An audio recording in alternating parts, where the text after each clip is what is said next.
giginya berlubang, dok. Nah, lubang ini udah diisi, saya nggak tahu dia pakai obat dari mana, dia dapat resep dari mana. Cuman kebanyakan kali masyarakat percaya ini bisa nyembuhin. Ah, itu gigi anak juga ntar tumbuh. Udah, biarin hancur sendiri, ntar juga tumbuh, nggak apa-apa, nggak usah dirawat. Gimana, kayaknya dok? dokter Tama semua ditanyain deh. Mulai dari gigi anak, bau mulut. Sikat gigi itu satu orang satu ya, dok? Nah.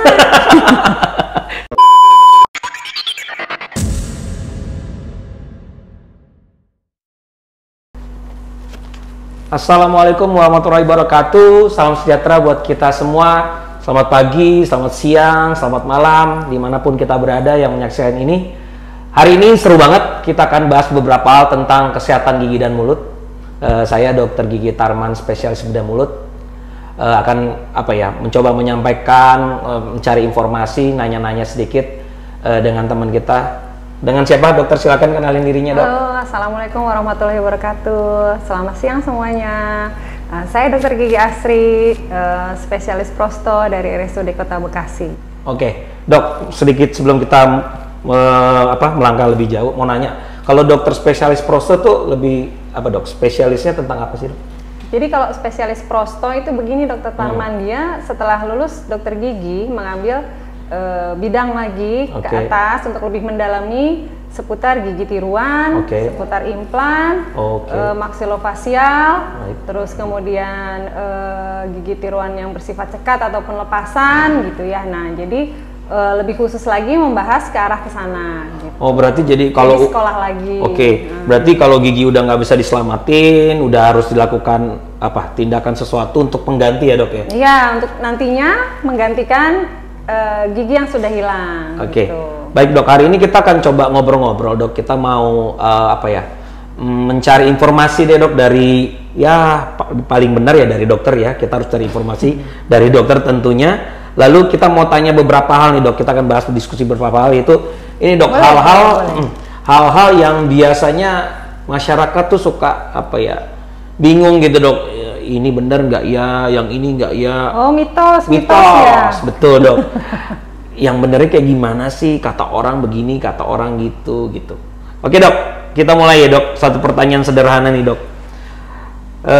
Paling sederhana yaitu paling sering dialami oleh masyarakat yaitu sakit gigi, dok.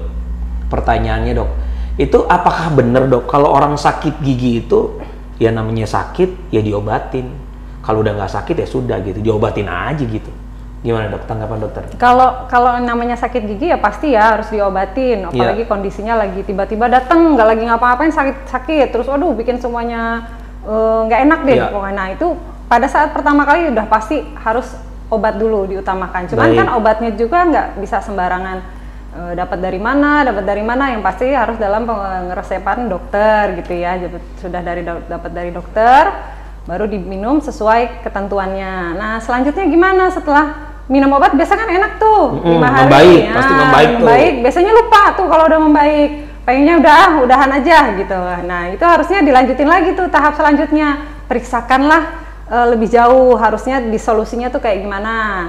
Terus nanti kalau udah dapat solusinya, yang paling bagus perawatannya untuk si pasien ini apa, kasusnya apa gitu. Nanti dicarikan, dibantu oleh dokternya perlunya apa. Jadi jangan cuma berhenti sampai obat aja, dokter Tarman. Ya, jadi memang harus datang ke dokter gigi ya, dok.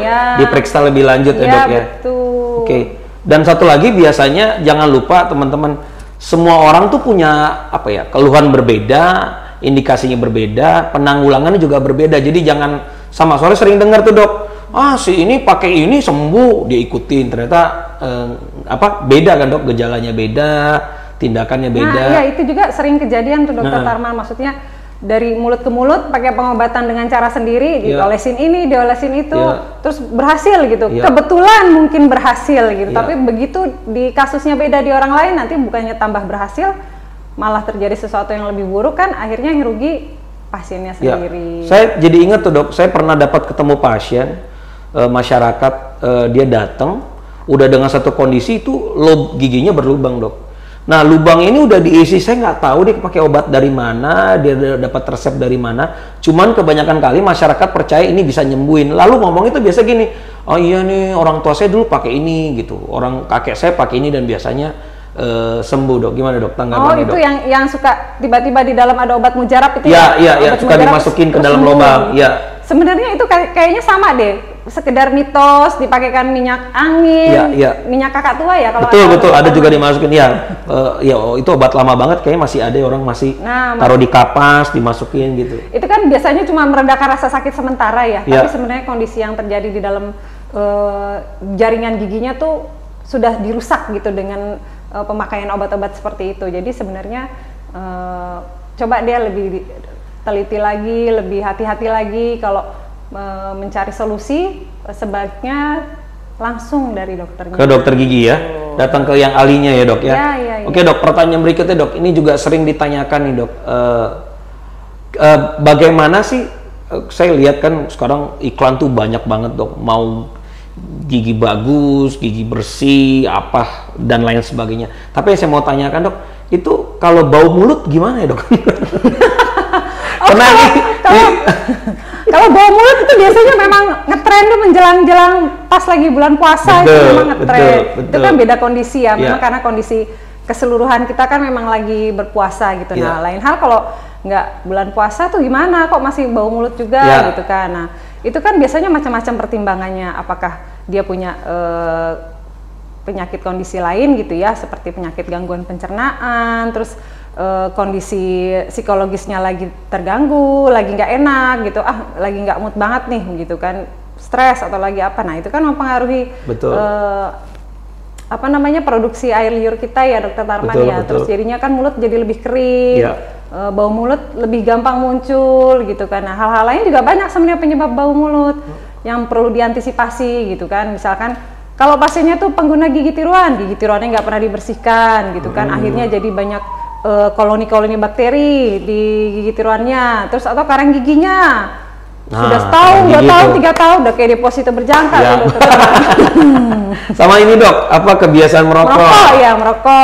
Merokok juga tuh, kalau dia ngerokoknya bisa sehari bisa sampai berapa bungkus, tapi nggak pernah rutin berapa bulan sekali untuk scaling itu, waduh itu biasanya tarnya banyak, bau rokoknya luar biasa gitu kan.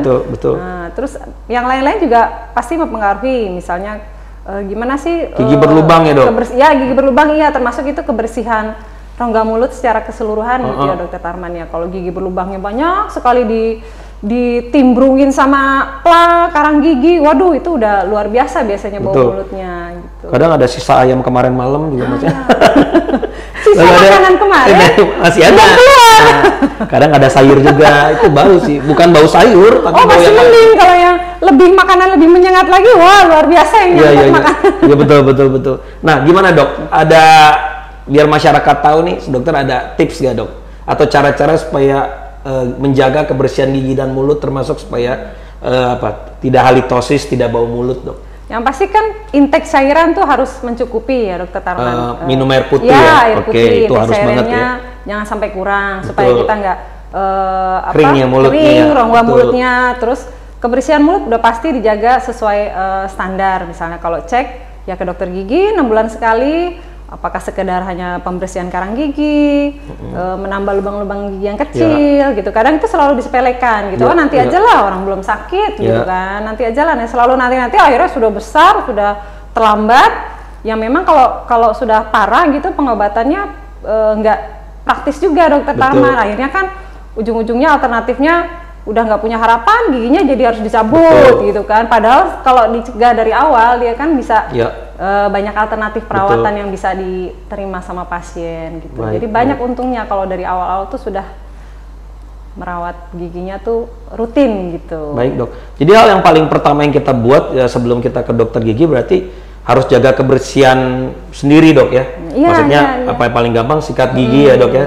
Sikat gigi. Nah mengenai sikat gigi nih dok, ini kan banyak juga nih harus sikat giginya begini, modelnya begana, terus arah penyikatan ya. Ya arah penyikatan, lalu odolnya ini odol paling bagus nih, katakan ada orang-orang gitu dok. Ada gimana dok? Ada informasi mengenai ini dok? Kalau cara penyikat gigi, cara penyikatan gigi, sebetulnya kan odol sudah pasti harus mengandung fluoride. Mengandung fluoride, sudah pasti harus mengandung fluoride. Perihal dia ada nanti unsur pemutihnya, itu additional tambahan. Memang dapat kelebihan ekstra, giginya jadi lebih putih gitu kan, kelihatan dokter Tarman. Tapi minimal dia harus berfluoride. Terus gerakan penyikatan gimana? Ada yang ke atas, ke bawah, miring, serong gitu kan. Yang mana nih yang enak gitu? Bukan masalah yang mana yang enak, Dokter Tarman. Maksudnya gerakan yang bisa menguntungkan kondisi gusi di dalam mulutnya, tidak merusak struktur gusinya gitu kan, tapi bisa bersih. Dan struktur email juga tidak menjadi apa ya istilahnya terganggu gitu. Maksudnya gerakannya seperti apa? Sebaiknya dilakukan memutar sampai ke paling belakang. Gitu. Gerakan memutar dari depan sampai ke paling belakang. Nah, nanti yang bawah pun begitu. Kalau untuk bagian dalam bawah, gerakannya maju mundur aja seperti biasa. Nah, yang sering lupa Dokter Tarman biasanya bagian dekat lidah tuh, skip dia lewat. Oh, lidahnya nggak ini ya, nggak disikat. Permukaan gigi bagian yang menghadap ke lidah. Permukaan gigi yang menghadap ke lidah. Nah, itu pun banyak yang sering kelupaan, kelewat lah gitu ya. Jadi itu yang sebenarnya bagian yang paling sering keluar karang gigi. Karena dekat ke lenggang saliva gitu. Yang di dekat lidah ya? Ya, permukaan gigi yang menghadap ke arah lidah. Baik. Gitu. Sering nggak terlihat, padahal suka lewat ya? Iya, suka lewat. Nah, lidah sendiri dok? Lidah juga sebenarnya ya harus disikat gitu kan. Ada kan alat pembersih lidah khusus, kalau terbiasa dengan itu lebih bagus. Tapi ada yang, dok dengan sikat aja udah enak, yang lembut ya silahkan. Yang penting tetap harus dibersihkan pelan-pelan, gerakannya nggak usah terlalu keras gitu kan, tenaganya. Yang penting tetap acceptable aja. Gitu. Mungkin yang ini kali dok, ini yang sering masyarakat juga suka salah itu sikat gigi itu satu orang satu ya dok? Nah. Jadi bukan satu keluarga, nih satu keluarga isinya 5 orang. Tapi kadang sikat gigi juga ada Dokter Tarman gini. Aduh. Satu orang sih satu, tapi 3 tahun tuh nggak pernah ganti-ganti gitu. Jadi bulunya itu mohon maaf, bulunya udah begini. Bulunya udah begini. Nah, jadi sikat gigi satu orang satu ya dok ya? Ya, satu orang kan satu udah pasti. Terus sampai berapa lama sih dia perlu diganti? Tergantung. Kalau dia belum mengalami flexing tuh bulu-bulu sikatnya, ya tidak perlu diganti. Kecuali misalkan sudah terlihat kotor gitu ya, warnanya, warna berasnya sudah berubah warna gitu kan. Jadi selain bentuk sikatnya udah megar gitu kan, istilahnya megar banget gitu kayak rambut habis di salon gitu, gitu kan. Jadi nggak maksimal pembersihannya. Nah, jadi sikatnya udah kemana-mana tuh, bukan gigi lagi yang disikat, entah apa yang disikat. Oke, betul. Jadi, ayo sikat gigi kalau udah rusak ya, diganti ya dok ya. Sesuai kebutuhan gitu. Jadi ada yang dilihat nggak harus mesti 2 bulan diganti, 3 bulan ganti, dilihat kondisi sikatnya, warna sikat giginya, apakah memang sudah cenderung kotor gitu kan. Betul, setuju. Jadi jangan lupa teman-teman semua, sikat gigi satu orang satu. Ya bapak punya sendiri, ibu punya sendiri, anak-anak sendiri. Kalau anaknya 3 ya sikat giginya 3, jangan satu sikat, jangan. Nanti yang ada ini tuker-tukeran malah nggak bersih, malah berantem betul. Oke, ada lagi nggak dok yang mau disampaikan? Oh ya dok, mengenai ini dok, ini juga sering ditanyakan di masyarakat nih, anak nih dokter, mengenai gigi anak lah, cara ada yang begini dok, bener nggak dok menurut dokter? Ini mitos menyatakan gini, itu gigi anak juga ntar tumbuh, udah biarin hancur sendiri, ntar juga tumbuh, nggak apa-apa, nggak usah dirawat. Gimana dok? Kayaknya dokter Tama semua ditanyain deh, mulai dari gigi anak, bau mulut. Padahal sebenarnya kan ada ya memang spesialisnya lagi masing-masing. Nggak apa-apa dok, ini kan secara umum aja dok, secara umum aja. Secara umum general dibantu diterangkan gitu ya dokter Tarman ya. Jadi kalau khusus anak memang ada kedokteran gigi anak sendiri, namanya kan pedodonti.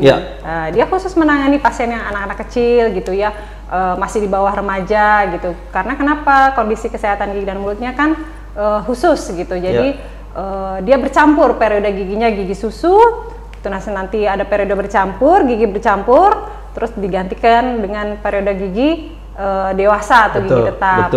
Terkadang orang tua tuh merasa gini, nanti gigi susunya juga tanggal, diganti gigi dewasa, ya udah bolong-bolong dikit nggak apa-apa deh dokter Tarman gitu katanya kan, daripada pusing bolak-balik ke dokter gigi, ngantrinya lama gitu kan katanya kan.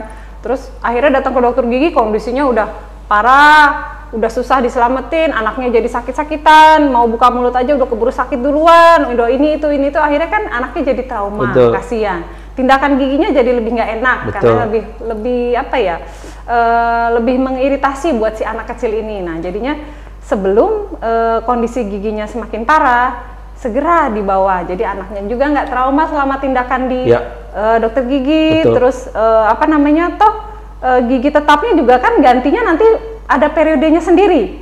Nggak semua tiba-tiba jreng gitu. Gantinya semuanya keluar gigi tetap kan nggak. Jadi ada urutannya. Ada yang gantinya dimulai dari usia 6 tahun, ada yang masih nanti 9, 10. Nah, terus gimana kalau menunggu 9, 10 kok giginya udah keburu amburadul, udah bengkak sana sini, kan kasihan anaknya menunggu 4 tahun, 5 tahun hanya menunggu si benih gigi tetapnya keluar. Tersiksa bertahun-tahun gitu kan, kasihan juga. Betul. Nah, kalau saya ngelihat gini dok, ada di masyarakat itu justru kebalik, dalam arti begini, dia gigi susu. Masyarakat kita sering lupa, kadang-kadang kita juga sering lupa, dia gigi susunya ada lubang, lalu sakit. Nah, anak kalau sakit nggak mau makan, kalau nggak mau makan artinya imunitas tubuhnya kan menurun. Yang akhirnya gara-gara begini jadinya malah, mohon maaf, jadinya demam, malah sakit-sakit yang lain, demam, pusing, enak badan, berat badannya turun. Betul, berat badan turun. Jadi sebenarnya nggak bisa dianggap remeh sih dok. Akibat sampingnya juga sebetulnya banyak, lebih kepada kondisi umum, imunitas tubuh, nutrisi keseluruhan, gitu kan, jendela kesehatan pencernaan di dalam kan rongga mulut kita. Betul banget, betul banget. Baik. Ada lagi yang kita mau tanyakan dokter? Dokter ada yang mau tanya nggak dok? Apa ya? Saya sebenarnya juga mau tanya tuh, biasanya kalau silakan dok. Gantian nih dok, saya ditanya ya. Gantian. Balas dendam. Oh iya, silakan dok. Biasanya gini nih banyaknya, pasien tuh datang pengennya sebentar-bentar cabut gigi aja deh. Nggak mau perawatan gitu. Baik. Nah, dokter Tarman kan spesialisnya bedah mulut.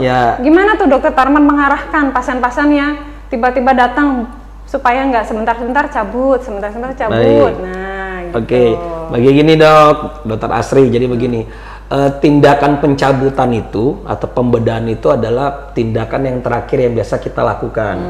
Kita tetap sama, kalau gigi ini bisa dipertahankan, pasti kita pertahankan. Bagaimana cara mempertahankannya? Bila mana harus dipertahankan? Mesti yang kayak bagaimana? Nah, masyarakat harus datang ke dokter gigi. Kita harus lihat dok, misalnya yang paling gampang, sesederhana kayak lubang itu kan istilah bahasanya kita kan, ada yang lubangnya masih dikecil dok, ada mulai di tengah, ada yang sampai ke akar dan lain sebagainya. Itu biasanya kita periksa dok, datang ke poli gigi, lalu di sini ada pemeriksaan radiologi. Dari panoramik itu kelihatan, oh ini pak masih bisa nih pak, kalau masih bisa dipertahankan bapak ke bagian penambalan, nanti giginya ditambal, dipertahankan. Pak ini udah mulai ke dalam, nanti ada perawatan saluran akar dan lain sebagainya. Kalau udah nggak bisa, pasti dok kita cabut, habis kita cabut baru kita kirim ke dokter Asri buat gigi palsu kan gitu. Tetap. Jadi pasien tetap itu ya dapat alternatif perawatan yang baik ya. Iya dong. Jadi dia punya opsi gitu. Nah, yang sedikit rada komplikasi adalah, mohon maaf teman-teman masyarakat yang punya penyakit penyerta tuh dok. Ada gula, hipertensi, ada kelainan darah, ada dengan jantung. Kalau kantong kering nggak? Itu susah jawabnya ya. Jadi penyakit-penyakit yang demikian itu biasanya bakal lebih panjang dok. Jadi tadi dokter Asri udah ngomong dari awal, sebenarnya sesederhana semakin kita menunda perawatan, mohon maaf, biayanya bakal makin tambah besar. Yang tadinya cuman tambal aja, costnya lebih dikit, sekarang harus perawatan karena kan ada bahan-bahan lain, ada alat yang dipakai, harus ronsen foto, waktu juga lebih panjang gitu dok. Jadi justru tambah merepotkan malah kan dokter Tarman bahkan lebih banyak yang harus kita keluarkan, tenaga dok, waktu, biaya dan lain sebagainya. Kalau pasien-pasien yang suka ngeluh gini nih dokter Tarman nih, mau operasi gigi tapi takut banget gitu, takut inilah, takut itulah. Itu gimana tuh dokter Tarman mensiasatinya? Misalkan dia perlu operasi gitu kan, giginya sudah menyebabkan kesakitan gitu pasiennya. Ya, seperti tadi dokter Asri udah ngomong di awal-awal, pokoknya kalau sakit biasa kita sakitnya kita kontrol, biasa kita pakai medikasi dok. Setelah medikasi kita konsultasi, kita lihat tentang ronsen foto, biasanya mau cabut gigi atau apa, kita jelaskan Pak, pokoknya kita jelaskan, Pak ini pencabutannya begini, harusnya begini, dan kita jelaskan semua. Nanti masalah takut kita bisa atasi kok dok, kita bisa jelaskan semua, pasien dapat informasi baik. Banyakan kali enggak sih, baik-baik semua. Justru mereka setelah mendapatkan penjelasan malah lebih ini ya dok ya. Justru yang betul banget. Justru yang membingungkan gitu sama kayak kita lah dok. Kalau kita nggak tahu, malah kita kayak waduh gitu. Nah yang paling parah adalah karena nggak tahu ya. Justru malah takut karena nggak tahu. Nah kebanyakan kali kita akhir-akhir ini mendapatkan informasi yang salah. Kita nggak cari tapi informasinya malah datang ke kita yang salah, makanya yang katanya ya gitu katanya. Jadi memang sebaiknya kita datang ke yang ahlinya aja itu supaya lebih jelas kan betul, ke dokter gigi. Betul dok, gitu dokter. Baik dokter, oke, itu aja yang kita mau sampaikan ya. Itu aja dari kita. Ada yang perkataan terakhir dok? Kalau dari buat saya masyarakat apa ya, jangan pernah takut untuk mencari solusi yang terbaik buat kesehatan diri sendiri gitu. Artinya mau ke dokter gigi malu, mau ini malu, jangan. Selalu dahulukan open minded supaya kita tuh dapat perawatan yang terbaik gitu dari ahlinya. Baik. Dari kita juga sama, RSUD Kota Bekasi udah ada klinik eksekutif ya dok ya, namanya Dentix. Itu sudah ada dokter spesialis. Mari teman-teman datang. Semua dokter spesialis ada ya dok? Sudah ada, di RSUD Kota Bekasi sudah ada, nggak perlu khawatir, cari informasinya. Lengkap ya? Lengkap, nanti ada di sosial media kita juga, dokter boleh cari, teman-teman boleh cari, informasi itu kita bisa tangani secara baik. Baik, itu aja dari kita, semoga apa yang kita bicarakan hari ini bisa menjadi satu informasi yang baik buat masyarakat, bisa menjadi suatu bahan edukasi yang baik buat masyarakat mengenai kesehatan gigi dan mulut. Terima kasih, sampai ketemu di lain kesempatan. Dah.